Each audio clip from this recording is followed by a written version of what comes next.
How does the food you eat turn into poop? This process begins in your mouth. When food is mixed with saliva chemical, digestion begins.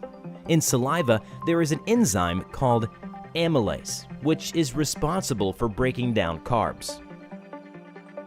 While mechanical digestion begins just when food is chewed, the epiglottis is a flexible flap at the end of the larynx in the throat. It works as a switch between the larynx and the esophagus, letting air into the lungs and food into the esophagus. The esophagus is a tube made of muscles that run from the throat to the stomach and is about 8 inches long.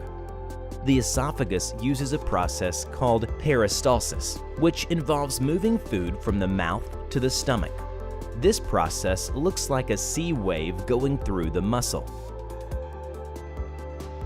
Then the food enters the stomach, which is a round, hollow, J-shaped organ, which is located between the esophagus and the duodenum.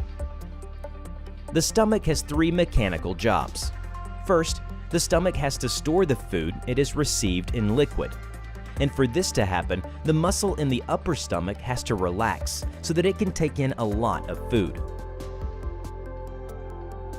The inner layer of the stomach is full of wrinkles known as rugae.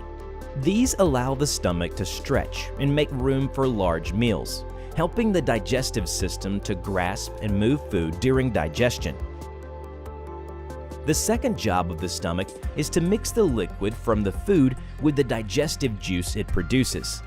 The muscles of the lower stomach mix these things by accident and break the food into small 3-millimeter pieces. Finally, the stomach slowly empties this acidic mixture into the small intestine. This is an organ in the gastrointestinal tract, where most of the final absorption of nutrients and materials from food takes place. It is located between the stomach and large intestine. Receives bile and pancreatic juice through the pancreatic duct to aid in digestion.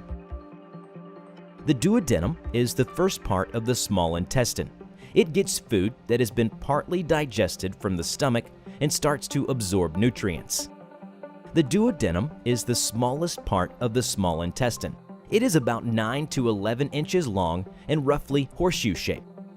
When pancreatic juice and bile are released into the duodenum, they help the body digest fats, carbohydrates, and proteins. Now that the food is in the stomach, it has a long way to go. The small intestine becomes 20 times longer as a person grows, while in a newborn, it measures a little more than 200 centimeters. In an adult, it reaches up to 6 meters. In adults, the inner walls of the small intestine show mucus folds, called piliae circulares. These folds are common in the early stages of life, but they shrink over time. Digestion is very important as the body needs nutrients from food and drink to function properly and stay healthy.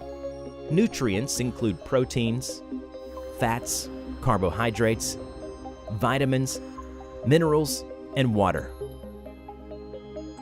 Your digestive system breaks down nutrients into pieces that your body can receive and use to increase energy and cellular repair. Proteins break into amino acids, fats into fatty acids, and glycerol carbohydrates into simple sugars. What's left, which is mostly liquid, moves into the colon. In this part of the small intestine, food particles become even smaller. Nutrients from food go to other organs of the body.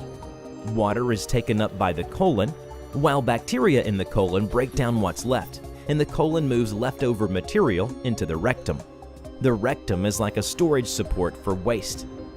The muscles of the rectum move waste, called stool, out of the body through the anus.